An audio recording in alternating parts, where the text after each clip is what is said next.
नमस्कार बच्चों। आज विषय शुरू करने से पहले मैं आपसे पूछना चाहूंगी कि यदि एक व्यक्ति को एक स्थान से दूसरे स्थान पर जाना हो तो हम कैसे जाएंगे? आपका जवाब होगा कि हम स्कूटर से, कार से, गाड़ी से आदि से जा सकते हैं। बिल्कुल सही। लेकिन एक बात बताइए, अगर आपको अपनी बात अपनी मम्मी तक पहुंचानी है या अपने दोस्तों को बतानी है तो हम किस चीज का प्रयोग करते हैं? कैसे अपनी बात को पहुंचाएंगे वहां तक? आपका जवाब होगा मैम बोलकर। बिल्कुल सही। और बोलकर हम अपने बातों को, विचारों को दूसरों तक पहुंचा सकते हैं। और ये सब चर्चा करेंगे हम भाषा के अंतर्गत। मैं मनदीप कुलश्रेष्ठ आज 8वीं कक्षा के विषय भाषा पर चर्चा करूंगी। भाषा भाषा क्या है? भाषा वह साधन है जिसके द्वारा मनुष्य अपने मन के भावों व विचारों को दूसरों तक पहुंचाता है और उनके मन के भावों और विचारों को ग्रहण करता है। आप माँ से कुछ कहते हैं और माँ उसे सुनकर आपको उत्तर भी देती है, आपके सवालों का जवाब देती है। ये है भाषा। भाषा के मुख्यतः 2 रूप होते हैं। एक होता है मौखिक और दूसरा होता है लिखित। मौखिक यानी कथित, जब हम बोलकर अपने विचारों को या अपनी बातों को दूसरों के सामने प्रकट करते हैं, उसे कहते हैं मौखिक भाषा। और ये मानना सही है कि भाषा की जब खोज हुई होगी तो मौखिक भाषा सर्वप्रथम आई होगी। और दूसरा रूप है लिखित। तो आप बच्चों जरा सोचिए कि लिखित भाषा की हमें आवश्यकता क्यों पड़ी? लिखित भाषा की आवश्यकता इसलिए पड़ी क्योंकि जब इंसान सामने बैठा है तो हम मौखिक भाषा का प्रयोग करके उसे अपने विचारों को बता सकते हैं। किंतु अगर वो व्यक्ति बहुत दूर बैठा है और वहां तक हमें अपनी बात को पहुंचाना है तो कैसे पहुंचाएंगे? तो वो हुआ लिखित भाषा। लिखित भाषा के द्वारा हम लिखकर अपनी बातों को दूसरों तक पहुंचा सकते हैं। मौखिक भाषा के उदाहरण अगर हम देखें तो जैसे टीवी है, रेडियो है, फोन है, जहां हम सुनते हैं, जहां हम सुनकर उनकी बातों को जानते हैं। और अगर हमें अपनी बात बतानी है तो हम फोन का प्रयोग कर सकते हैं, बोलकर प्रयोग कर सकते हैं। तो ये हो गए मौखिक के उदाहरण। लेकिन लिखित के उदाहरण सिंपल साधारण है, जैसे कि अखबार ले लीजिए, पत्र ले लीजिए, पत्रिका ले लीजिए। उससे पढ़कर हम दूसरों की बातों को जान सकते हैं, विचारों को जान सकते हैं। और यदि हमें अपनी बात दूसरों तक पहुंचानी है और वह व्यक्ति हमसे बहुत दूर है तो हम लिखकर अपनी बातों को वहां तक पहुंचा सकते हैं, अपने विचारों को पहुंचा सकते हैं। अब हम चलते हैं बोली पे। बोली क्या है? सामान्यतः सभी भाषा और बोली को एक ही मान लेते हैं, लेकिन हाँ, ये सही है कि भाषा और बोली के माध्यम से हम अपने विचारों को प्रकट करते हैं। लेकिन इतना होने के बाद भी भाषा और बोली में अंतर है। भाषा लिखी और बोली दोनों ही जाती है, किंतु जो बोली है वो सामान्यतः केवल बोली ही जाती है। अगर हम इसकी परिभाषा देखें तो सामान्य बोली भाषा का अल्प विकसित रूप है।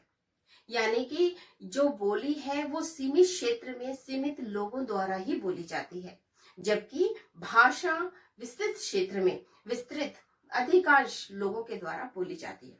और अगर मुख्य अंतर देखें तो भाषा में साहित्य की रचना होती है, जबकि बोली में लिखित रूप होता ही नहीं है।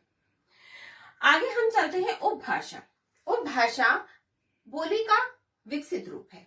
बोली से थोड़ा सा अधिक विकसित रूप होता है उपभाषा। और उपभाषा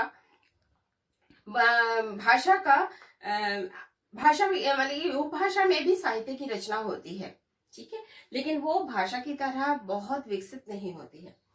तो हिंदी की उपभाषा है जैसे पश्चिमी हिंदी।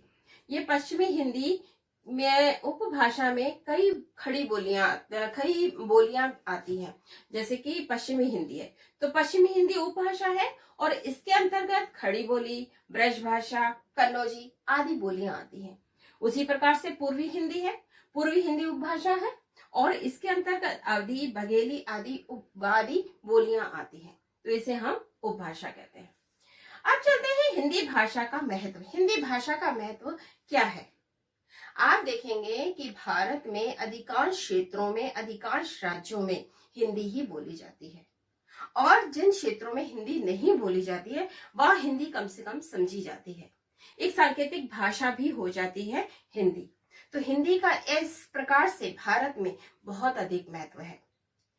और हिंदी भाषा को मान्यता दी गई 14 सितंबर 1949 में। इसलिए प्रतिवर्ष हम 14 सितंबर को हिंदी दिवस मनाते हैं। अब आगे चलते हैं हम लिपि। लिपि क्या है? लिपि की आवश्यकता क्यों पड़ी? तो सबसे पहले हम देखेंगे कि लिपि क्या है। लिपि भाषा का लिखित चिन्ह है। जो हम बोलते हैं, मौखिक भाषा जो बोलते हैं, उसका लिखित चिन्ह लिपि कहलाती है। और लिपि इसलिए भी खोज की गई क्योंकि हम अपनी बातों को, या हमने जो खोज की, या हमारा जो कोश है, साहित्य कोश है, उसको आगे पीढ़ियों तक पहुंचाए या उसको किस प्रकार संचित रखें, इसलिए हमें लिपि की आवश्यकता पड़ी। और भाषा के लिखित रूप के लिए इनकी परिभाषा पर हम एक निगाह डालेंगे। भाषा के लिखित रूप के लिए जिन ध्वनि चिन्हों का प्रयोग किया जाता है उन्हें हम लिपि कहते हैं। उसी प्रकार से तो उदाहरण के रूप में मैं आपको बताऊंगी, जैसे हिंदी। तो हिंदी की लिपि है हमारी देवनागरी।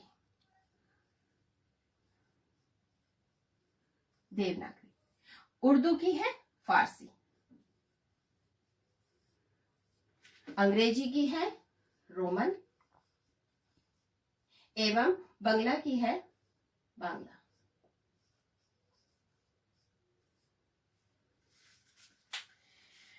चलिए आगे हम चलते हैं मानक भाषा। मानक भाषा हम किसे कहते हैं? मानक भाषा शिष्ट लोगों द्वारा प्रयुक्त एवं विद्वानों द्वारा स्वीकृत भाषा ही मानक भाषा कहलाती है। मानक भाषा हमारी शुद्ध भाषा है। होता ये कि हम जब सामान्य बोलचाल करते रहते हैं तो पीढ़ी दर पीढ़ी उस भाषा में कुछ ना कुछ परिवर्तन आते रहते हैं, अशुद्धता आती रहती है। इसीलिए हम मानक भाषा को अलग ही रखते हैं। मानक भाषा हमें बताती है कि हमारी शुद्ध भाषा क्या थी, और ये विद्वानों द्वारा, ये शिष्ट लोगों द्वारा बोली जाती है। जिस प्रकार से हम बदलते क्या है, जैसे संज्ञा है राम को, अब राम जो है संज्ञा है, इसके साथ जो विभक्ति चिन्ह है वो अलग लगेगा, उससे पृथक लगेगा।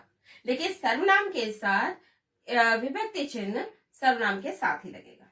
दूसरा ये कि शिरोरेखा लगने के बाद अगर वर्णों पर मात्रा आ जाती है तो तब हम चंद्र बिंदु का प्रयोग नहीं कर सकते। इसी प्रकार मानक भाषा में बहुत शुद्धता होती है और उसको जानने के लिए हमें व्याकरण को पढ़ना बहुत जरूरी है। तो नेक्स्ट ही हमारा विषय है व्याकरण। व्याकरण वह शास्त्र है जिसके द्वारा भाषा के शुद्ध स्वरूप तथा प्रयोग, शुद्ध प्रयोग का ज्ञान होता है। व्याकरण हमें सिखाती, किसी भी भाषा को यदि आप जानना चाहते हैं, उसे सीखना चाहते हैं, तो सर्वप्रथम उस भाषा के व्याकरण को पढ़ना बहुत जरूरी है, क्योंकि व्याकरण ही हमें बताता है कि भाषा का शुद्ध रूप क्या है, भाषा को कैसे बोली जाती है, उसके क्या नियम है, ये सब हम व्याकरण के अंतर्गत पढ़ते हैं। और अंतिम हमारा विषय है साहित्य। साहित्य ज्ञान का संचित कोश ही साहित्य कहलाता है। अब तक जो लिखा हमारे लेखकों ने, महान कथाकारों ने, जैसे हम प्रेमचंद की अगर किताबें पढ़ें, 9th में जैसे है दो बैलों की कथा, और भी बहुत सारी उनकी रचनाएं हैं, गबन है, निर्मला है, तो उन साहित्यों को इनको संचित किया गया, इनको लिखा गया, इसलिए आज हम उनको पढ़ पा रहे हैं। तो साहित्य की दो विधाएं हम इसमें सिर्फ हमें कक्षा 8वीं में हमें सिर्फ बताया गया है कि साहित्य के दो विधाएं होती हैं, गद्य और पद्य। इसका विस्तारित रूप हम अगली कक्षाओं में पढ़ेंगे। लेकिन गद्य जो होता है वो होता है जिसमें लेखन कार्य जिसमें हम पढ़ सकते हैं, जैसे कि हमारा निबंध है, संस्मरण है, रिपोर्टाज है, कहानियां है, नाटक है आदि। और पद्य वो है जिन्हें हम गा सकते हैं, जैसे कविताएं हैं, दोहे हैं, श्लोक है, छंद है, पद है आदि। तो आज के लिए इतना ही। अगली बार अगले इसमें हम पढ़ेंगे अगला कोई विषय भाषा से। नमस्कार।